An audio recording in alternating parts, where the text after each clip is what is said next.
The following is a hockey podcast out of Vancouver and Surrey, British Columbia. It'll only consist of a lot of puck talk and even more BS, or in actual words, banter and satire. Enjoy, and as always, go Canucks go. It's about time that the Canucks get down to biz, and there's a trade freeze coming up. But before that trade freeze, are the Canucks getting Ivan Provorov? What?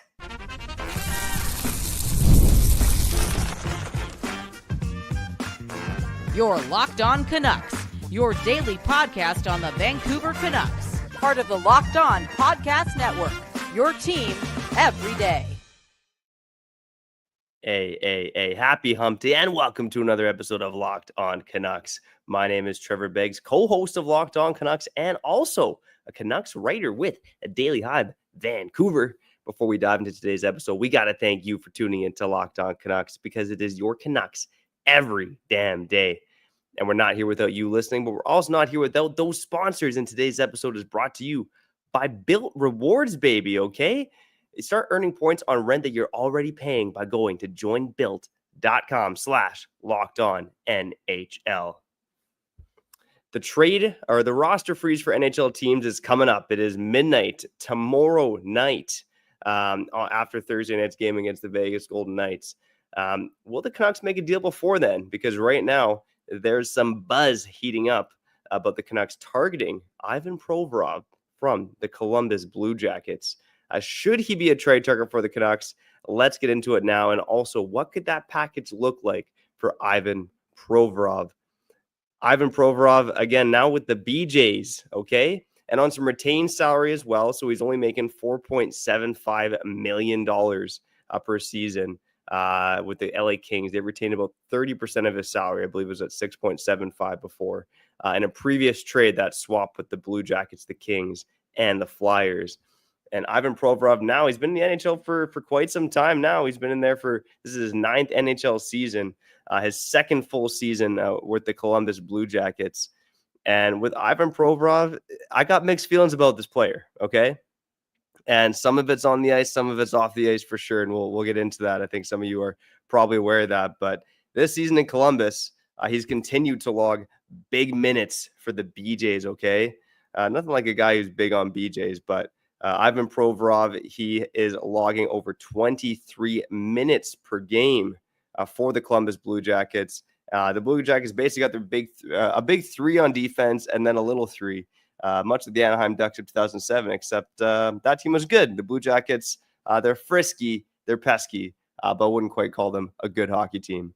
But on their defense, Zach Werenski averaging over 26 minutes per game so far this season. Then you got Ivan Provorov averaging about 23 and a half minutes per game. Damon Severson averaging 22 minutes per game. And then after that, you got Jake Christensen, Dante Fabro, players like that, not averaging nearly as much ice time. And a team like the Columbus Blue Jackets right now, I mean, we saw their offense when they were here in Vancouver. They know how to get pucks on net. They got a lot of speed and tenacity up front, but they leave things to be desired on the defensive side of the puck. Now, the Vancouver Canucks, they clearly need a defenseman. I'm not sure if Ivan Provorov is that guy. He has some flexibility. He plays both the left side and the right side. He's done so throughout his NHL career. He's a half-decent penalty killer. He logs quite a lot of time on the penalty kill. But for the Vancouver Canucks, to me, if Ivan Provorov is a target, it says something about the right shot defense market right now, because I think there's a clear and desperate need for the Canucks to add a right shot defender. And there's just not a lot of those guys out there right now. And we'll get into other trade candidates out there on the market right now more in the second part of the show. But in terms of Ivan Provorov, again, primarily a left side guy, can play the right side, but this organization is not a fan. They're not a fan of playing guys on their offside. The other thing with Ivan Provorov to mention as well is that he's largely played with those Blue Jackets defenders who are not Werenski and Severson.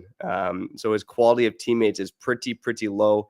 And because of that, he's got a pretty bad expected goals against total this season.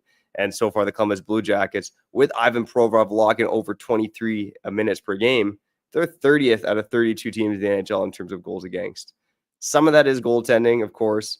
Elvis Merzlikins has had a little bit of a bounce back season compared to what he was last season, but he's still got an .887 save percentage. Now, he's a below average starter. And in the backup position, Daniil Tarasov hasn't been great. Jet Greaves is about league average in his 3 starts so far this season. So goaltending is slightly below average in Columbus. But again, when you're that far down the pecking order in terms of goals against, it is a mix of goaltending and defense. And this is not a stellar Columbus Blue Jackets blue line. And Ivan Provorov, again, I don't know how much he's doing to really mitigate the problem in Columbus. And again, you got a Vancouver Canucks team right now who is about to contend for the Stanley Cup, or should be contending for the Stanley Cup. And again, they might just be a sleeping giant. More on that later this week on Locked On Canucks. But I'm not sure if you're going to trade assets to get a guy like Ivan Provorov, I'm just not sure if this is the guy that the Canucks should be targeting. But on one hand, you could see the appeal as well. I mean, he logs a bunch of minutes. He's physical, plays penalty kill. And, this Canucks team, they're not quite elite defensively like they were last season. They need more bodies in there.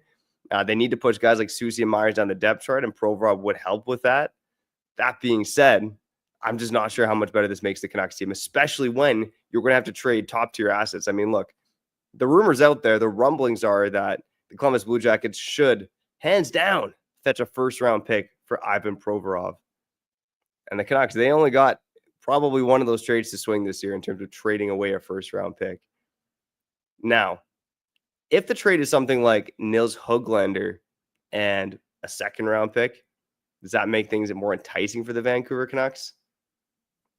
I mean, Columbus right now, they're loaded with young players on the wing. So I'm not sure if Nils Höglander is that attractive of an asset for a team like Columbus. But if they're into him, if you can trade a guy who's on your fourth line and a second-round pick for a guy who is a number 3 defenseman, let's call it, I think that's a trade you do have to consider. Emotions aside on Ivan Provorov, because that trade like that would improve your hockey team in the then and now. So I think Ivan Provorov, if it's a first-round pick for me and I'm the Canucks, I'm out on it. But if it's Höglander, and even Höglander in a second, I'm still believing in the Höglander bounce back. I mean, call me crazy, but I believe in Höglander to bounce back. I also think he's more likely to get traded. I just think if he's going to get traded, he should be included in the package for a more prominent target than Ivan Provorov. I think the last thing we got to mention here, too, is Ivan Provorov, the controversy from 2023. And for those who don't know, Ivan Provorov was one of a handful of players, but I believe he was the first in 2023 who refused to wear the LGBTQ jerseys for Pride Night for the Philadelphia Flyers, cited his Russian Orthodox beliefs. And, maybe this is just one podcaster spewing here, but, it is one thing to have your beliefs. It's another thing to me, and I find it weird not to just support love. Like, I find religion to be a bit of a BS excuse for that. Like, why do you care who loves who based on your beliefs? We're in 2024, These rules are made a long, long time ago that you're believing in. So, the Vancouver Canucks had a player who refused to wear that as well, in Andrei Kuzmenko. And, you can cite you're being worried about going back to Russia and being worried about family there. But Ivan Provorov, unlike Kuzmenko, chose to come out and speak on it and did cite his Russian Orthodox beliefs. And look, I know Andrei Kuzmenko, I don't think he got traded because of the Pride jersey, but I don't know if it helped his cause here in Vancouver at the same time. So look, all these players got beliefs. A lot of them we're not going to agree with. I don't agree with those beliefs from Ivan Provorov in the slightest. But I was thinking about a team like the Edmonton Oilers, who added a lot of bad boys, or a couple of bad boys, let's call it, and Corey Perry and Evander Kane in order to help them win a cup. So let us know how you're feeling in the comments. How do you feel about trading for a player who maybe someone you don't like based on what they've said, or might be a perceived scumbag off the ice? Are you okay with acquiring that player if it means helping your team potentially win a Stanley Cup? Of course, that did not work out for the Edmonton Oilers. And it might not work out for your Vancouver Canucks either. But when it comes to Ivan Provorov, I'm steering away unless the price drops significantly below what insiders are saying right now, which is a first-round pick. Or if you're the Canucks, Höglander in a second. Maybe Höglander in a third. I'm thinking about it a little bit more. But again, I think that's a bit of a pipe dream for a guy like Ivan Provorov. Now, the Canucks, maybe they should shoot higher on the trade market, okay? So on the other side, let's dive into some of the other names on trade boards out there. We're seeing some trickle in from other publications. Let's touch on those names to see if there is a fit for your Vancouver Canucks. We'll be back on the other side here on Locked On Canucks after shouting out our friends over at Select Quote and Built Rewards. All right, Select Quote, baby. They're here sponsoring the show on Locked On Canucks. And, if you got insurance needs, okay, Select Quote is the place to go, okay? They can help protect your financial legacy and your family's future, man. They have licensed insurance agents that are the perfect teammates that when shopping for customized, affordable life insurance. At Select Quote, they would put on the Pride jerseys, man. They would do it. They would put on the Pride jerseys and go out on the ice. No complaints about that. They can also find you the right policy to keep your financial legacy safely in your family's end zone. So Select Quote, they are one of the leading insurance brokers in the nation with nearly 40 years of experience, helping over 2 million customers find over $700 billion of coverage since 1985. You invest so much time to take care of yourself and be the healthiest, best version of yourself, right? Select Quote's exclusive policies can reward that effort. And if you are in good health, they work with most carriers that could get you same-day coverage up to $5 million. No medical exam required. No finger up the no you know what required either.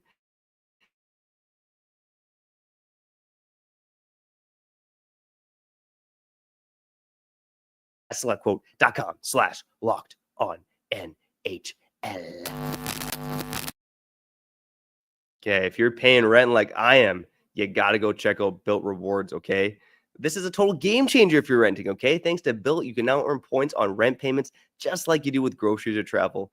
Paying rent now comes with serious perks, and it's completely free to join, baby.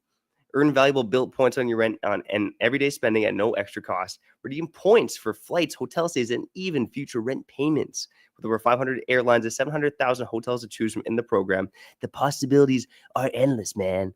Access unique experiences as well that are exclusive to Built members. So you know what? I love using Built points for travel because, I married a girl from Eastern Canada, man. What the hell was wrong with me? Just kidding. I love my wife. And again, I've adopted the Ottawa Senators as my second team. So I love being around sadness, okay?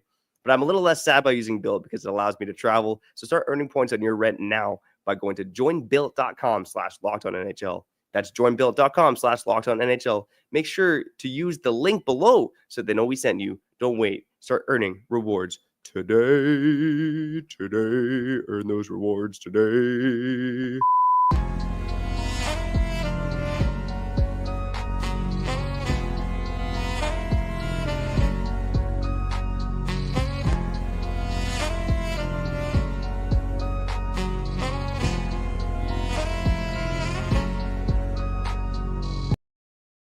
All right, we're back here on Locked On Canucks. I'm Trevor Beggs, co-host of the show here on Locked On Canucks. My brother, Kyle Bowen, preparing for the Rager of the Year at his house. Should I drop the address in the comments? Let me know if I should do that. I might just do it. Sorry, Kyle, if you're not into that. Ivan Provorov. So, again, not a huge fan of the acquisition. Right now, if you just look at the basic underlying numbers right now, his point totals have been pretty low considering what he's done throughout his career. He's got 2 goals, 11 points in 32 games this season. That's well below his career average. But again, he's not being relied upon for offense, especially when you got guys like Damon Severson and Zach Werenski there as well. But it's worth noting that his 82-game average is 9 goals and 33 points a season. So, he can bring some value. This is a guy that did have 17 goals at the age of 21 in the NHL. So he can shoot the puck, he can score, but not needed as much in Columbus, and wouldn't be needed as much in Vancouver either when you got Phil Pronik and Quinn Hughes on the blue line. But in terms of the other names on the trade list, look, I mean, in terms of defensemen, I'm on the Athletics trade board right now, and the top right shot defenseman on the trade board is Rasmus Ristolainen. And $5.1 million, and he's got 3 years left on his deal. I mean, Rasmus Ristolainen is a player I'm staying away from unless it's almost a giveaway trade. Look, Rasmus Ristolainen, when you look in the underlying numbers, he does provide defensive value still. And I think he can be like a Nikita Zadorov light in some way. He's not going to be as fun, as exciting, but he's a big guy who likes to throw the body around and can kill penalties for your hockey team. But yeah, he's just, for me, at that cost, man, oh man, you got to be eating probably half of that cost if you're the Philadelphia Flyers. And again, the Canucks can't be giving up much to get a guy like Rasmus Ristolainen. And I think the fact that when you're looking at trade boards right now and Rasmus Ristolainen is the top right shot D on the market, it tells you what you need to know right now about the right shot D market. Now, we have mentioned other names in the past, and I'll bring them up again here, and they're not on trade boards, but if you're the Canucks and you're going to shoot high, I think you got to go for a guy like a Rasmus Andersson or a Colton Parayko. Like, those are the type of guys who are, quasi game changers who could actually help this Canucks team. Now, when you look at the St. Louis Blues right now, they've added a guy like Cam Fowler to their team. Pretty low acquisition cost. Maybe it's raising the floor of that team if they trade a guy like Colton Parayko.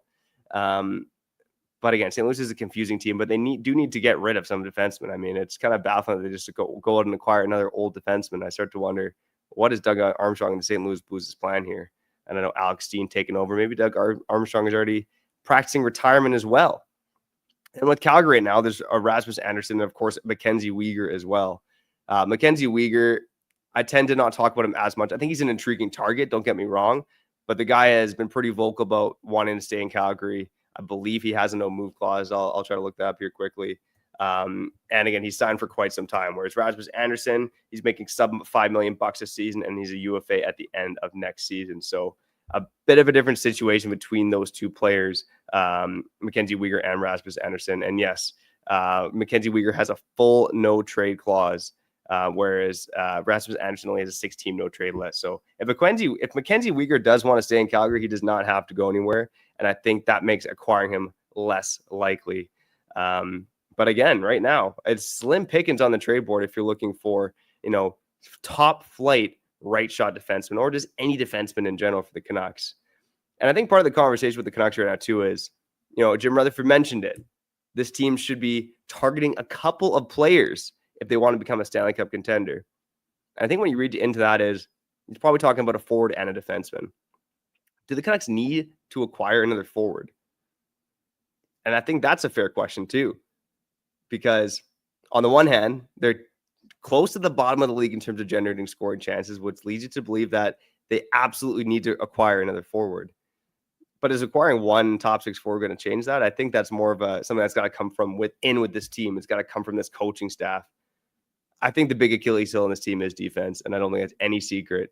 I wonder if Jim Rutherford's actually talking about acquiring 2 defensemen, right? Do you acquire 2 defensemen and you have your forwards, your Brandstroms, your Friedman, your Juleson kind of as your depth guys, and you're almost acquiring a second pair? I wonder if that is the game plan for the Vancouver Canucks moving forward. Because again, offensively, you look at Besser, DeBrusk, Garland, Miller, Pettersson, like that's a pretty decent top 6. You got Kiefer Sherwood who can play up there right now. Kiefer the Reefer, he's riding that sativa, baby. That's for sure. And then depth guys as well, like Pius Suter and Teddy Bluger played well. You expect more from Joshua and Höglander. I think that they can get to another level as well.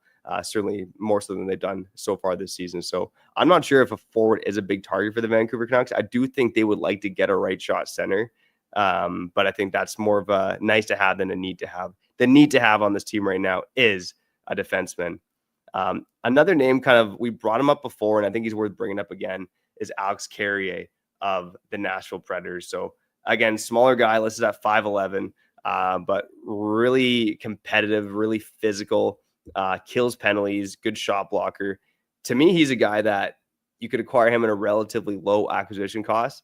I do wonder if Nils Höglander helps that team out a little bit in terms of some younger offensive talent, especially when you've gone out and signed Stamkos and Marchessault, who have a combined age of 70 years old almost.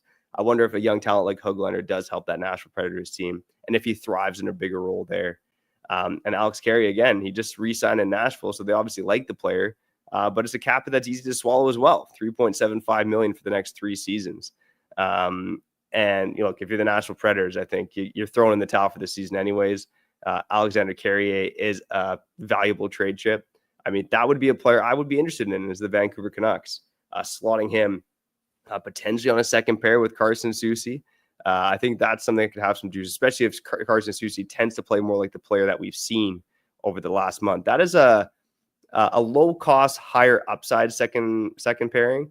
Again, I think the Canucks would ideally like to shoot higher, like for the Andersons, for the Weegers, for the Parankos, like I mentioned. But that being said, I think Alexander Carrier is an intriguing option on the trade market as well.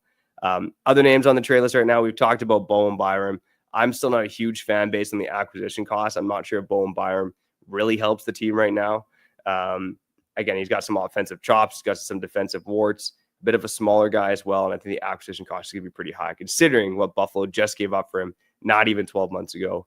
And another cheaper option, Will Borgen in Seattle. And I will bring up this option one more time. He's a left shot guy, but Jamie Oleksiak in Seattle as well.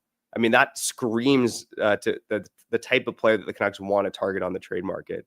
Higher acquisition costs, but you want to talk about replacing Nikita Zadorov.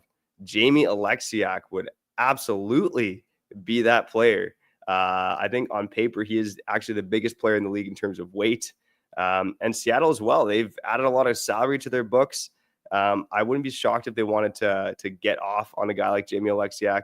He's got a 16 team no trade list. He signed for one more season past the season at a palatable $4.6 million. I mean, I would much prefer Jamie Oleksiak on my hockey team than Ivan Provorov, and they cost about the same. Now, again, you know, I think the Canucks did Seattle a favor when they traded Daniel Sprong for future considerations.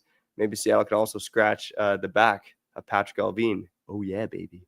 And maybe give a bit of a deal for Jamie Oleksiak. Let him go play for a contender, man. I mean, the guy's already on the West Coast, signed for one more season.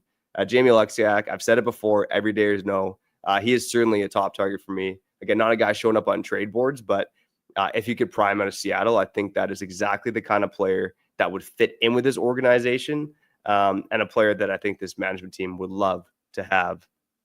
Let me check out a couple more names on the trade bait board before cutting a break here, and we'll talk a bit more about the Canucks in Utah on the other side. Some names that have come up here: Mike Matheson. Again, high acquisition cost, more of an offensive defenseman than a defensive guy. You got Cody Ceci, pass. Mario Ferraro as well. Some intrigue with Mario Ferraro. Again, he's just been playing on such a bad team for such a long time. And you know who else? The last defenseman on the Athletics trade board is Vinny Desharnais, baby. Yeah, if you can get out of this guy, not retain any salary, and get a low-end draft pick, I think you're doing pretty well if you're the Vancouver Canucks. Let's get to break here and talk a little bit about the Canucks' first ever matchup against Utah HC on the other side. Maybe we'll answer the question: did the Canucks actually win the Oliver Ekman-Larsson trade? More about that on the other side. You're listening to Locked On Canucks, your Canucks every damn day. We'll be back after shouting at our friends over at PrizePicks. All right, if you're playing daily fantasy sports and you're not on PrizePicks, stop right now, okay? Stop and go check out our friends over at PrizePicks, okay? Because PrizePicks, they're doing it, okay? They are the place to go if you're playing daily fantasy sports, and they make it easy to get in on the action, whether you're into hockey, football, or any of your favorite sports. And PrizePicks, man, oh man, they're stepping it up. It was 100 times your money. It was 200 times your money. Now it is 1,000 times your money on PrizePicks. This holiday season, they're giving away $30+ million in rewards during Picksmas and offering 2 free picks in December. And when your picks hit on PrizePicks, PrizePicks makes it easy to cash out, and you can get your money as fast as 15 minutes. This week on PrizePicks, I'm eyeing the Vancouver Canucks. They got games Wednesday against Utah, Thursday against the Vegas Golden Knights, Saturday against the Ottawa Senators. I'm looking for both Kevin Lankinen and Thatcher Demko to pick up dubs, baby. I'm also looking for Connor Garland to get back on the score sheet. I'm looking for Elias Pettersson to get back on the score sheet as well. And I'm looking for JT Miller to continue piling up those assists. It's simple to make picks on PrizePicks. Have fun with your friends and potentially cash out fast and big, baby. Fast and big, man. I wish my wife described me that way. Anyways, download the app today and use code LOCKEDONNHL to get $50 instantly after you play your first $5 lineup. That's right, $50 instantly on PrizePicks. It's time to run your game.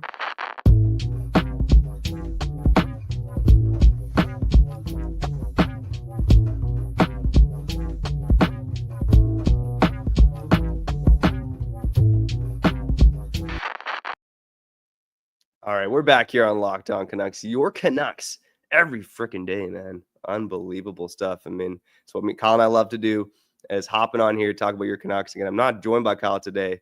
He's not even hungover this time, but he's prepping to be hungover, prepping for the party of the year up in good old Surrey, British Columbia. Maybe I'll throw the address in the comments later on as well. Let's talk about a bit of this game tonight, okay? The Vancouver Canucks playing their first game against Utah. All right, and the Canucks have been pretty good against this sad sack Arizona Coyotes team, the Utah Hockey Club team over the last little bit. In their last 9 games against this franchise, they've won 7 games. They've only lost 1 in regulation, and that was back in 2023. The last time these two teams did play each other was at the end of last season, where Arizona ended up with a 4-3 win over the Vancouver Canucks. But interestingly enough, I mean, it's a trade that we're going to talk about throughout time here, but the Dylan Guenther, Connor Garland OEL trade. And again, I think maybe Kyle and I will dive into that maybe when these teams play each other later this season, when we have more stats about these players. But Connor Garland playing the way he does, leading the team in even strength ice time. Look, I'm not going to go out there and say the Canucks won this trade. I'm not feeling that bold yet, but it certainly makes the trade a bit more palatable. That being said, you want to know who's leading the Coyotes, the Utah Hockey Club in scoring this season? It's not Clayton Keller.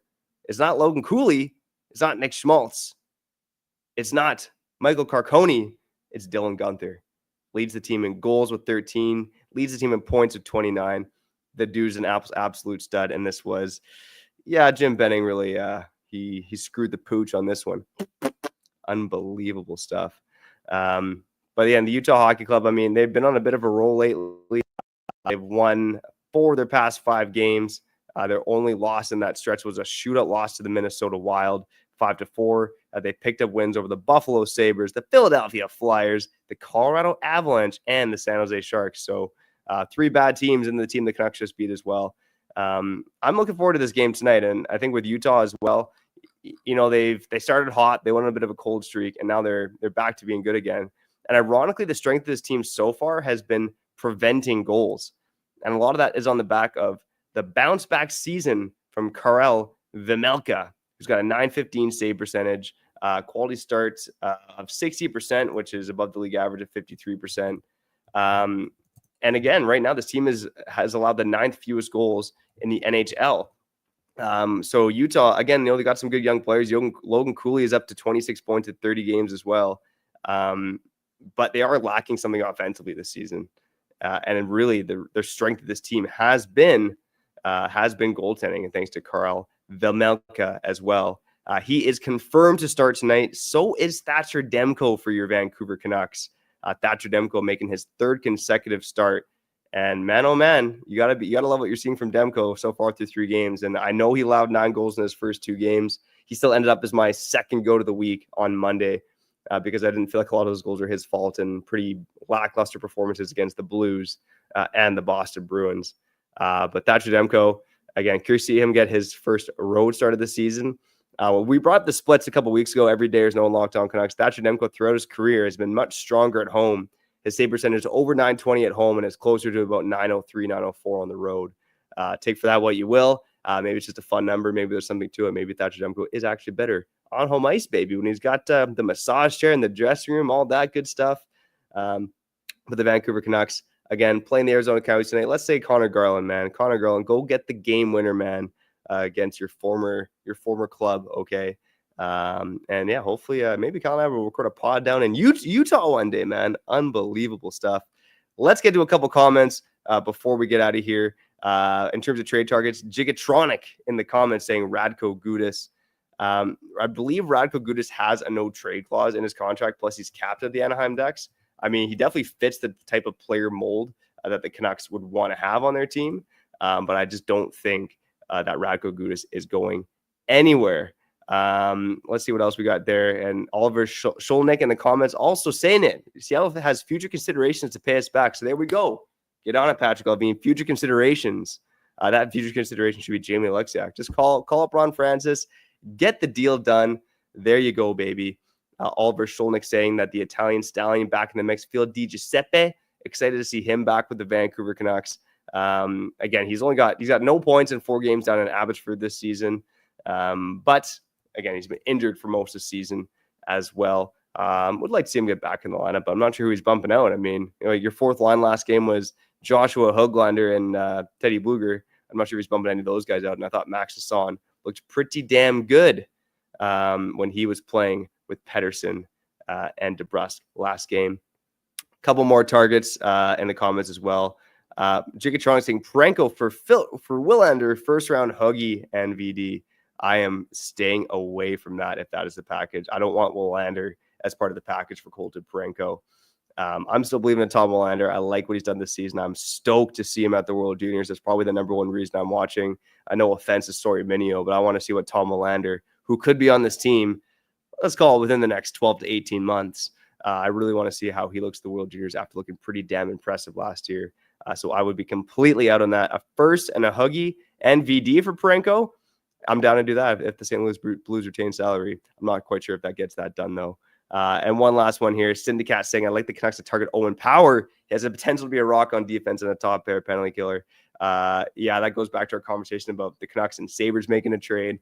Holy smokes. For them to get the first round pick from 2021 out of the Sabres, I think that trade is going to have to involve someone like Elias Pettersson, unfortunately. So I'm probably out on that because unlike a lot of you out there, I'm still believing in EP40 to be a big game breaker and be a dominator. And I hope he proves me right come playoff time.